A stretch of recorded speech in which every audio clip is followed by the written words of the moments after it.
Hello বন্ধুরা, আশা করছি তোমরা ভীষণ ভালো আছো। পলিস ব্লগের আবার একটি নতুন ভিডিওর সাথে তোমাদেরকে অনেক অনেক ওয়েলকাম। তো আজকে যে ভিডিওটা দেখতে পাচ্ছি, এই যে বাড়িটা, এখানে অনেক ছোট্টবেলা থেকে অনেক স্মৃতি জড়ানো আছে।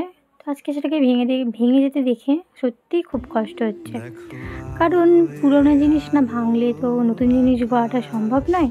তো তার জন্য আজকে আমাদের এই বাড়িটাকে ভেঙে দেওয়া হচ্ছে, আমাদের নতুন বাড়ি বানানো হবে তার জন্য। কারণ বাড়িটা দেখে বুঝতেই পারছো অনেক দিন, অনেক বছরের পুরনো। তো এখানটাতে বালি টালি ঝরছে, মানে খুবই খারাপ অবস্থা, থাকার লায়ক ছিল না। তো এখানে মিস্ত্রিরা কাজ করছিল, এটা অনেক দিনের ক্লিপস জমিয়ে তোমাদেরকে একদিনে শেয়ার করছি। তো এই দেখতে পাচ্ছ, এই যে আমাদের ছাদ, আর এই যে সেই ঘরটা, যেটা মানে যেখানটাতে আমি সবসময় থাকি, আমার ঘর। আমি সবসময় এখানটাতে অনেক অনেক অনেক সুন্দর মুহূর্ত কাটিয়েছি, দেখে খুব কষ্ট হচ্ছিল। তো দেখতে পাচ্ছ সব কিছু জিনিসপত্র সরিয়ে নিয়ে টালিগুলো নামিয়ে দিয়েছিল। তো এটাও ভাঙা হয়ে যাবে কিছুদিন বাদে, গোটা ঘরটাই ভাঙা হয়ে যাবে, সেটা তোমাদেরকে শেয়ার করবো। তো দেখো, এটা হচ্ছে আমাদের বড় মাদের ঘর, এই যে ঘরটা, তার পাশে এই যে এটা আমাদের, আর তার পাশেরটাই হচ্ছে মেজো মাদের ঘর ছিল। তোমাদেরকে একটু শেয়ার করলাম, কারণ এমনিতে তো তোমাদেরকে সব কিছু শেয়ার করি, তো এটা না করে কেমনভাবেই রাখতাম, তাই নয় কি? তো এই যে দেখতে পাচ্ছ, লাস্ট বারের মতো এটাকে একটু ক্যামেরা বন্দি করে নিলাম, কারণ পরে যা হোক একটু দেখতে পাবো।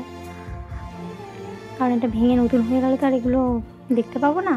এখানে ছোটোবেলা থেকে অনেক স্মৃতি আছে, দেখে ভাঙতে দেখে সত্যি মন থেকে খুব খুব কষ্ট হচ্ছে। সবাই জয়েন্ট ফ্যামিলি ছিলাম, একসাথে থাকতাম, খুব খুব এনজয় করেছিলাম। তো সেটা দেখেই সব কিছু মনে পড়ছে। তো এই দেখো, ছাদে উঠেছিলাম, ঘরগুলো তখন ভাঙা হয়ে গিয়েছিল অলরেডি। পুরো ছাদটা অনেকটাই বড় লাগছিল, তাই না? ছাদটা অনেকটাই বড় লাগছিল। আরে এই যে দেখো, একদিনের ক্লিপ, এখানে পুরো ছাদটাই ভাঙা হয়ে গেছে, রডগুলো বাড়িয়ে গেছে।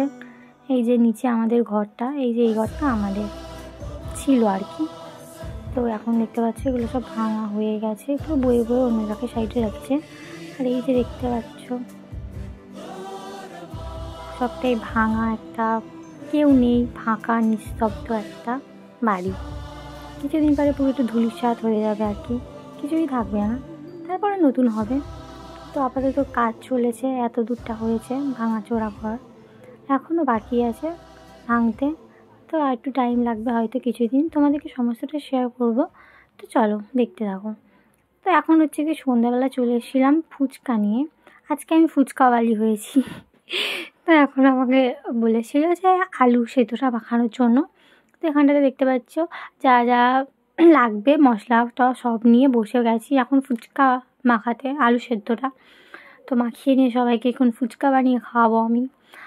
তো পাড়াতে যেসব ফুচকা আসে না প্যাকেট করা, ফাঁপার মতো, ওই ফুচকা না, এগুলো মানে রিয়েলি ফুচকা, মানে যেগুলো আটা দিয়ে বানানো হয় সেই ফুচকাই কেনা। তো ওই কিনেছিলাম। তো এখানে আলু সিদ্ধ দিয়ে, হ্যাঁ আরেকটা কথা বলা হয়নি, এখন আমি মামার বাড়িতেই থাকছি, কারণ আমাদের ঘর তো ভেঙে দিয়েছে। তো আমরা এখন মামার বাড়িতেই আছি পার্মানেন্টলি, যতদিন না বাড়ি হচ্ছে ততদিন। তো এই দেখো, এখানটাতে হচ্ছে কি আলু সেদ্ধ মাখানো চলছে এখন, সবাই মিলে খাবো খুব মজা করে। তো লাস্ট পর্যন্ত না অত ফুচকা খেতেই পারিনি, জানো তো। আমি আসলে অতটাও ফুচকা লাভার নই, ফুচকা খেতে পছন্দ করি না এরকমটা নয়, ফুচকা খেতে পছন্দ করি। বাট আমি যে ফুচকা খেতে পছন্দ করি বলে যে একেবারে অনেক খেয়ে নেবো এরকমটাও না, মোটামুটি ফুচকা খাই, বেশি খেতে পারি না তবু খাই। তো চলো দেখতে থাকো, আর কেমন লাগলো আজকে ব্লগটা অবশ্যই করে জানাতে ভুলো না। কেমন ধরনের ভিডিও তোমরা দেখতে চাইছো আমার কাছ থেকে অবশ্যই কমেন্টে জানিও, কারণ তোমরা কমেন্ট করলে খুবই ভালো লাগে, সেগুলো দেখে ইন্সপায়ার হই। তো তোমরা যদি না বলো তাহলে বুঝবো কী করে যে তোমরা কেমন ভিডিও দেখতে চাইছো। অবশ্যই করে জানিও, অবশ্যই সেরকম তোমাদের ইচ্ছা অনুযায়ী আমি ভিডিও ব্লগ বলো আনবো। তো তোমরা কোথা থেকে আমার ভিডিওটা দেখছো অবশ্যই করে কমেন্ট সেকশানে জানাতে ভুলো না। তা আমিও দেখি আমার ব্লগগুলো কত দূর দূর থেকে কারা কারা দেখছো। তো চলো, ফুচকা বা মশলা দিয়ে এখন লঙ্কা টঙ্কা দেওয়া হচ্ছে, প্রায়ই কমপ্লিট ধরতে গেলে। আর একটু বাকি আছে, টক জলটা আমার বোন বানাবে। তো চলো তোমরা একটু দেখতে থাকো, আমার সাথে থাকো।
বন্ধুরা, আজকের মতো ব্লগটা এতটাই ছিল। কেমন লাগলো অবশ্যই করে লাইক কমেন্ট শেয়ার করতে ভুলো না। টাটা, দেখা হচ্ছে নতুন ভিডিওর সাথে। ততদিন তোমরা সুস্থ থেকো, ভালো থেকো, একেবারে পাশে থেকো। Love you all.